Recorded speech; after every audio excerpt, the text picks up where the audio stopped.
Nous avons effectivement quelques journaux de presse qui sont des journaux commerciaux, des journaux de presse commerciaux, mais on a le salle, nous avons ce qu'on appelle radio communautaire. Et dans les radios communautaires, il y a effectivement cette femme reporter qui a une place. Il y a une place. Est-ce que dans l'enquête, on a été à Ziguinchor ou quelque part ailleurs pour avoir un échantillon, effectivement, qui doit en principe refléter les chiffres. J'ai l'impression effectivement qu'on s'est limité quelque part. Et les chiffres, pour moi, même si effectivement on a une bonne échantillon, mais ça manque quelque part.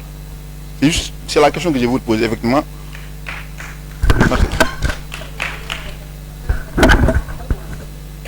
Merci beaucoup, Alexis. Merci ma grande de me permettre d'intervenir et de me rebondir sur ce qui s'est fait depuis ce matin. Nous sommes contents d'être conviés à ce forum. Voilà, ça veut dire cet échange d'idées très enrichissant pour les uns et les autres. Je demanderais même, on aurait dû inviter par exemple des élèves. Parce qu'un monitoring, c'est juste un constat et un travail qui s'est fait. Et le travail, il a été présenté. Il est maintenant temps de mettre en matière les conclusions qui sont dégagées.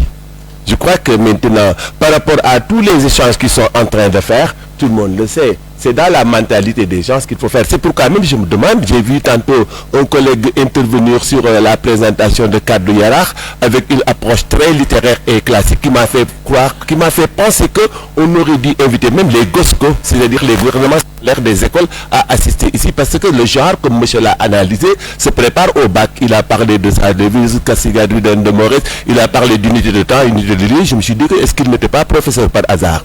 Et donc, il est professeur. Son approche est très classique. Par ailleurs, je voudrais ajouter aussi une autre chose pour dire que il est temps qu'on aille de l'avant. C'est-à-dire que la femme aujourd'hui doit même transformer l'homme. Parce que les problématiques que vous posez, même des hommes en souffrent. C'est ça la vérité. C'est la société sénégalaise qui fonctionne sur la base d'un partenariat politico-parental, amical, qui fait que souvent, aussi bien que des filles, que certaines personnes souffrent de ça. Moi, j'ai pas de garçons, je n'ai que des filles. Maman a eu à parler hier avec l'une d'elles qui est dans votre zone, on est de Dakar, mais elle est au lycée l'INAC de Sédhiou. Et à la maison, on s'amuse à dire, les filles, soyez des Sadio Mané. Je prends un garçon pour mobiliser les filles. Pourquoi ils me disent, papa, pourquoi Sadio Mané? Je dis, parce que, qu'un de football te convoque woko. Essayez d'être indispensable dans les systèmes où vous êtes par vos performances. Tout le reste, comme dirait Baudelaire, n'est que littérature. Et maintenant aussi, au nom de cette pseudo-guerre qui n'existe pas, il ne faudrait pas que la femme perde sa valeur.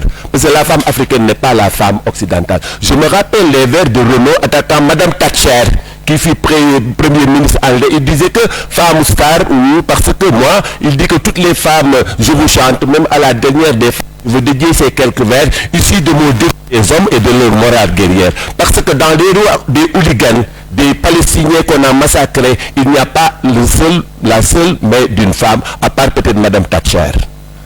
Parce que Mme Thatcher fut Premier ministre très historique. Il ne faudrait pas que la femme, dans cet objectif de valorisation, soit pire que l'homme. On le dit, quelqu'un a dit que dans les mains des hooligans, ou bien, je ne sais pas, les semoles qui traversent les rues de Dakar, on ne voit pas de jeunes filles. Et on n'aimerait pas le voir. Il faut faire très attention et très être agile par rapport à cela. La grande problématique aujourd'hui dont on a besoin, c'est cette femme africaine et cette valeur qui nous aide, même nous hommes, à nous transformer. Si vous trouvez le Sénégal se transforme comme moi qui suis papa de 4 jeunes filles que j'adore et qui sont les chefs de la maison, ben l'affaire va progresser. Et on est en train de les adouber pour qu'elles n'aient aucun problème. La problématique de la spécialisation, elle est normale. Si vous êtes Sadio Mané, par force vous jouez dans l'équipe. Tout le reste est bavardage. Essayez d'être Sadio Mané dans ce que vous faites. C'est-à-dire cette rigueur, ce savoir-faire, mais aussi cette discipline. Ce garçon, moi, il m'impressionne. J'en parle à mes... Je dis même que dans les manuels scolaires, on devrait l'intégrer comme modèle à proposer à nos enfants. Lui et Crépin Diatta tiennent des discours véritablement mobilisateurs et très positifs, aussi bien pour les garçons que pour les filles. Et donc, c'est dire que, véritablement, la problématique doit aller ailleurs. Par exemple, je suis étonné que personne n'ait parlé de l'autonomie par rapport aux femmes. L'autonomie, c'est la science qui s'occupe des baptêmes et de la nomination des espaces publics et des rues. Au Sénégal, il y a ce problème-là. Récemment, il y a une crise, je ne sais pas si vous êtes au courant, qui se passe à Kédougou, avec le village de Kongori, formé par une mère. C'est une dame qui a fondé ce village, elle s'est retirée avec sa case de l'autre côté, et elle vivait seule avec son enfant. Le village est devenu tellement grand, tout le monde y arrive, et maintenant il y a des hommes qui sont venus pour débaptiser le village en Darussalam. Et les minorités sont même dans la crise. Ces genres de combat aussi, les femmes doivent le prendre en place. C'est-à-dire que les noms de rue, les noms de lycée, à part de stade, il y en a un à Hambourg qui s'appelle Stade de Koumandof, ou bien l'ancienne Caroline, merci madame la sportive, Caroline Faye. Mais à part ça, on n'en voit pas beaucoup. Les noms d'avenue, les noms de rue, les noms d'établissement, les noms de quartier. Et pendant qu'on y est, soutenez aussi les femmes de Kédougou pour que le nom de Kongori puisse rester. Parce que Kongori, c'est le nom d'une femme que certains fanatiques islamisés viennent pour enlever son nom pour mettre Darussalam. Darussalam n'est pas Wolof ni Bassari. Il faut qu'on prenne nos responsabilités. Il y a tout un truc autour de cette maman qui a donné son nom à cet espace. Donc il faudrait que aussi les femmes dans leur combat prennent en charge cette question d'autonomie qui permettent qu'on donne des noms d'espaces, de lycées, d'écoles, d'avenues, de rue à des femmes. Car, comme je le dis, dans les rangs des hooligans et des trucs, je n'ai jamais vu de femme. Et aucune femme n'a sur les mains le sang des jeunes Palestiniens, des Iraniens et autres. Il faudrait que cette femme-là puisse contaminer les gens, les hommes, pour qu'ils arrêtent la guerre, pour qu'ils soient des peuples positifs, pour qu'ensemble, qu'on puisse transformer l'humanité au profit de tous. Je vous remercie les Yaïboy.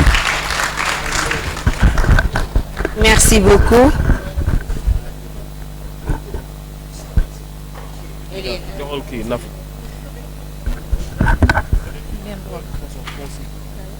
Oui. Alors, bonsoir. Avant que nous donnions du déjeuner, Théodore, il est là. Heureusement. Alors, en fait, Théodore est un mentor dans le métier.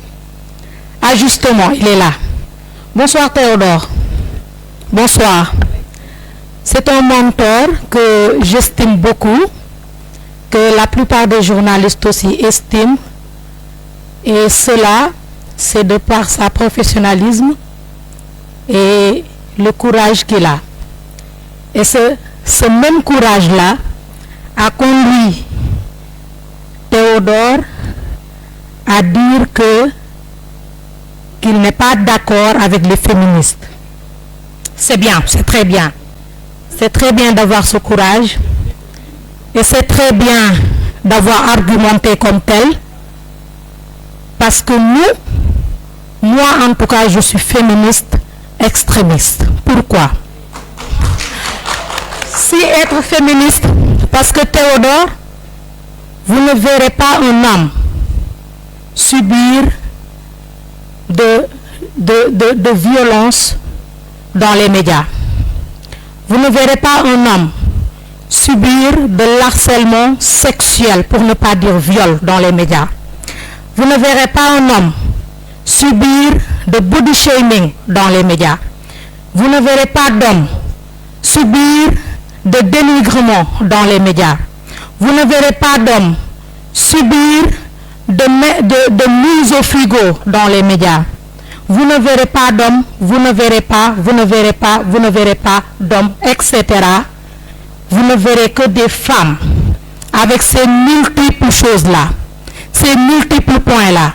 Et ces femmes-là doivent être accompagnées. Et c'est d'où le mot singularité.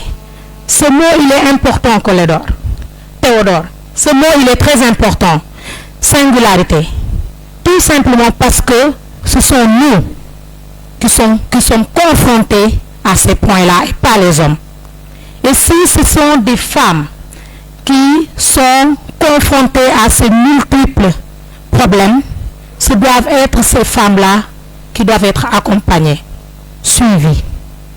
J'ai adoré le mot singularité, mais j'ai beaucoup adoré la définition que je donne à ce mot-là. Donc merci à notre mentor Théodore. Et nous sommes féministes extrémistes. Si être féministe, c'est défendre ces causes-là. Merci de donner aussi des solutions à ces rédacteurs, à ses chefs de service, à ses chargés de programme, à ses directeurs, merci de donner des conseils en tant que doyen, à ces personnes-là qui sont chefs de technique, à ces personnes-là qui sont chefs de journalistes, de dire à ces femmes-là qu'au-delà des compétences, qu'au-delà de leur beauté, il faudrait les accompagner psychologiquement. Merci bien, mentor. Alors, bonjour à tous. Juste pour revenir sur la question que la dame a posée, la place de la femme est-elle dans la cuisine ou bien dans la maison? Moi, par contre, j'adore cette phrase. J'adore cette phrase parce que quand j'entends cette phrase, c'est parce que je n'ai pas accepté. Un jour, j'ai été footballeuse pendant 3 ans dans mon équipe féminine dans ma commune à Khombol. Et cela ne m'empêchait pas, une fois à la maison, de cuisiner, de très bien cuisiner et de donner aux hommes de manger parce qu'ils ne savent pas cuisiner. Oui, surtout du Mahalo Saloum, mais pas du Mahalo Saloum d'hier. De faire, en gros, les travaux domestiques. Et cela montre ma force. Après, quand je me regardais, quand j'étais seule, je me dis, mais je suis tellement forte de pouvoir relier 2 choses, de porter 2 costumes, celle de la maison et celle de mon travail. Et cela ne m'empêche pas demain d'avoir un bon mari, parce que je suis une bonne femme aussi, il faut qu'on le soit ensemble, d'avoir des enfants, à l'image peut-être des femmes braves qui sont là, qui ont leur mari, des enfants et qui ont très bien su occuper de leur maison. Donc la phrase là nous définit, mais on ne l'a pas accepté du moment où on a dit que la place de la femme, certes, c'est dans la cuisine, mais aussi en dehors de la maison. Je vais porter ce costume, après je vais porter un autre costume, celle de la femme qui dirige, de la femme qui décide, de la femme leader. Et c'est ça, pour moi, notre force. Et demain, si mon mari, en gros, me regarde, j'aimerais qu'il me dise, tu es forte, j'adore ce que tu fais.